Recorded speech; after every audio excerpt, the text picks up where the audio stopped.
जी राजीव जी, दो तीन बातें कहूंगा। एक तो प्रेम कुमार जी ने डॉक्टर अंबेडकर की बात कही। डॉक्टर अंबेडकर का आज महापरिनिर्वाण दिवस भी है। और डॉक्टर अंबेडकर ने हिंदू धर्म छोड़ा था तमाम वजह गिनाकर, और वो बौद्ध बन गए थे।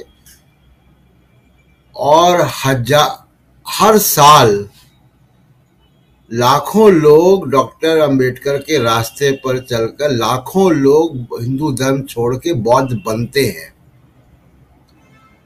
ये जो रिजवी साहब हैं जो अब त्यागी हो गए, ये तो अकेले आए हैं और इनकी एक विवादित पृष्ठभूमि रही है। मुझे नहीं लगता कि इससे कोई एक चेन रिएक्शन होगा। और इनके परिवार के लोग तो इनको पहले ही बेदखल कर चुके हैं, तो इनके परिवार भी इनके साथ नहीं आएंगे। और बाकी तो इनके फॉलोअर्स या जो भी हैं वो अपना रास्ता चुन लें।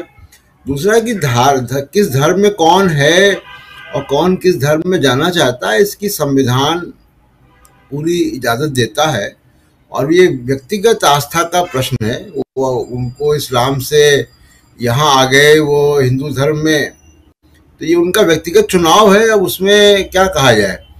हाँ, एक बात ज़रूर है कि अब ये कहना कि दूसरे धर्मों में ही लोग जाते हैं हिंदू धर्म से, ये प्रचार में नुकसान हुआ है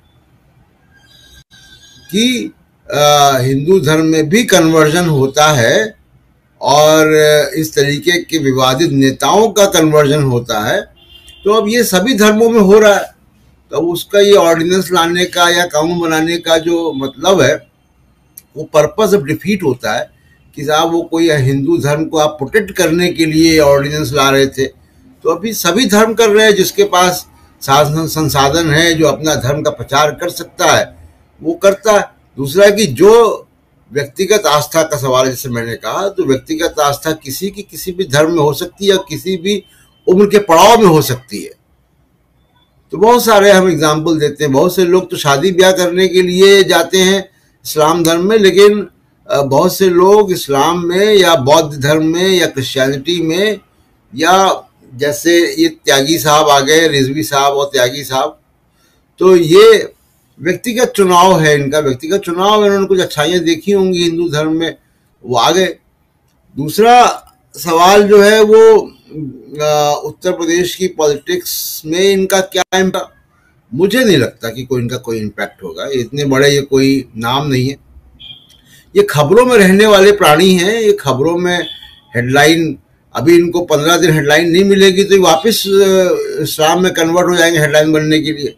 तो इन ऐसे लोगों का पे क्या चर्चा की जाए। मतलब सिर्फ हेडलाइन में बने रहने के लिए। और जैसा कहा गया कि मुकदमे इनके ऊपर आरोप हैं, बहुत सारे बड़े तरह के आरोप हैं।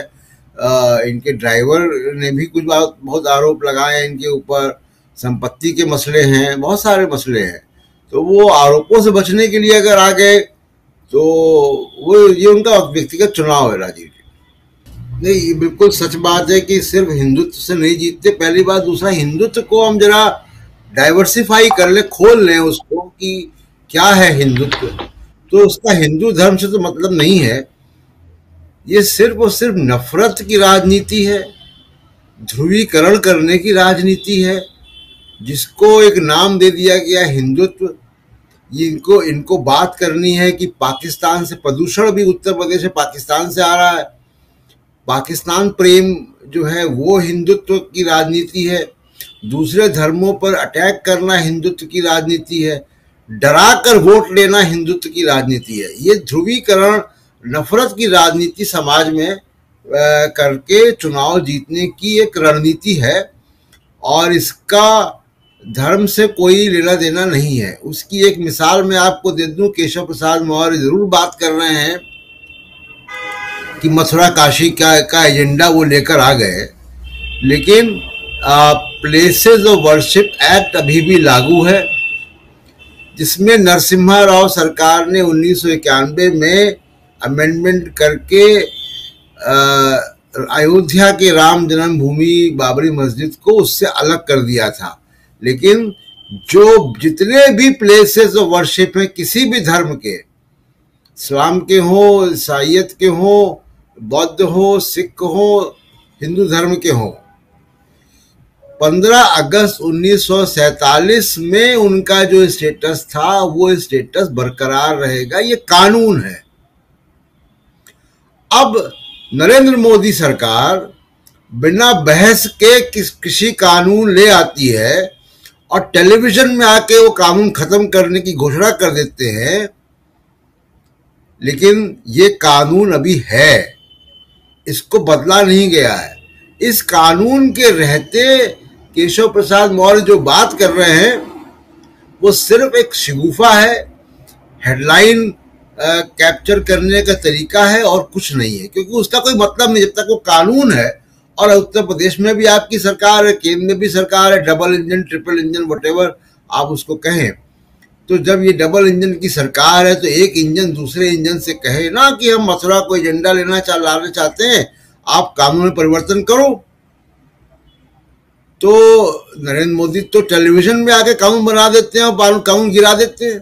उनको तो संसद की भी आवश्यकता नहीं है, ऑर्डिनेंस ले आएंगे। वही जैसे अभी प्रेम कुमार जी कह रहे थे कि बीजेपी का आधिकारिक एजेंडा नहीं है अभी।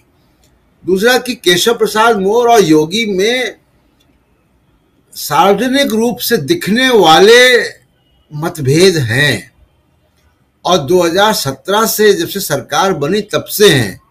उनकी नेम प्लेट उखड़वा दी गई थी, वो सारी बातें तो हैं।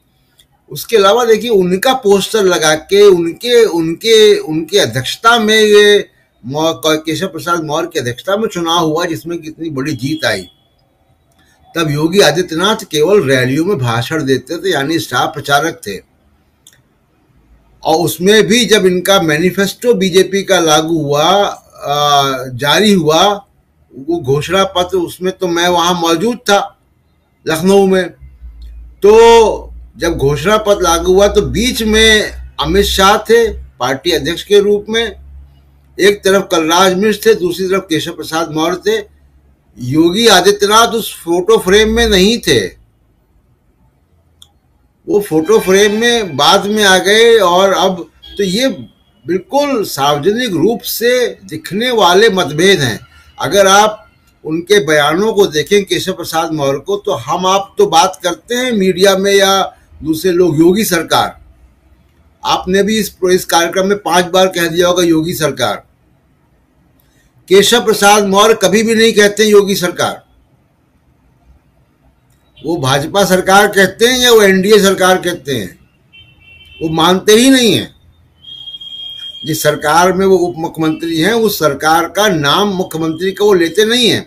और कई बार वो कह चुके हैं कि बीजेपी का कोई चेहरा नहीं है अभी मुख्यमंत्री पद का। तो ये स्पष्ट वाले मतभेद दोनों लीडरशिप में है। और नरेंद्र मोदी तस्वीरों के जरिए भी एक कम्युनिकेशन करते, एक पॉलिटिक्स को दिखाते हैं। 2 तस्वीरें हमारे सामने हैं। एक तस्वीर आई थी जिसमें योगी जी के कंधे पे हाथ रखा हुआ था नरेंद्र मोदी ने, और एक तस्वीर केशव प्रसाद मौर्य से प्रधानमंत्री के संसद के कार्यालय में मुलाकात की आज आई है, जिसमें वो बराबरी से बैठे हुए दिख रहे हैं। तो इसका क्या संदेश जाएगा? ये संदेश देने की तरीका है योगी साहब को भी कि दोनों के कलेक्टिव लीडरशिप में चुनाव होगा। दोनों कलेक्टिव लीडरशिप में चुनाव होगा तो मतभेद होंगे और उन मतभेदों के बीच में चुनाव होगा। ये बिल्कुल अलग अलग आवाजें हमको चुनाव में सुनने को मिलेंगी। और केशव प्रसाद मौर्य इस तरीके के बयान देके सिर्फ और सिर्फ अपने आप को लेजिटिमाइज करने की कोशिश कर रहे हैं। हाँ, ये बात सही है कि सिर्फ हिंदुत्व के वोट से उनको नहीं मिलेगा। पिछली बार भी कास्ट कॉम्बिनेशन उनके पक्ष में गया था। अखिलेश यादव सरकार की एंटी इनकम्बेंसी थी, अखिलेश के चाचाओं का बड़ा योगदान था उसमें, और उसका और नतीजा ये मिला कि उनको इतनी बड़ी मेजॉरिटी मिल गई थी।